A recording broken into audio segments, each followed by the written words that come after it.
اومدیم برای بررسی زدارچه لجندری. اول با دنسش میکنیم. دنسش اینجوری که داره یه چیزی رو یادداشت میکنه.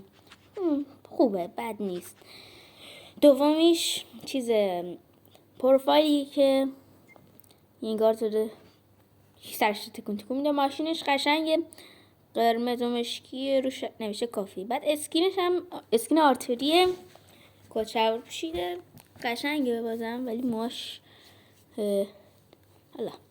بعدش میریم سراغ کلتش. کلتش هم اسکوش فرق نکرده، زیاد چیزی نیست. نایفش ولی قشنگه، نایف خوبیه برای مولتی، به درد میخوره، ولی برای بتل کم به درد میخوره.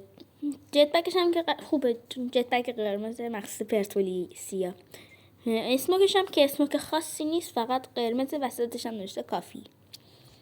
بعد بریم سراغ گانش ورود قشنگی داشت، سه جاش داره دود میزنه، چیز قشنگیه. اینم چیزه بنرشه که داره شلیک میکنه، بد نیست. دوباره بریم سمت گانش. همون جوری که گفتم از سه تاش داره دود میکنه.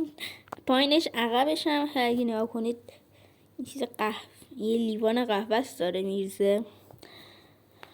اسکوبش فکر نکنم فرق کنه با زدارچه قبلی، هر دوشون شبیه زدارچه عادی هم، ولی یه اپیک هست از زدارچه قشنگ.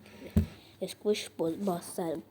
حالا بعد اون دسته تفنگ هم که میبینید شبیه مبله، دونه دونه چرمی و جورش هم یه کتری داره باش قهوه میریزن مثل بقیه زدارچه هم کشه.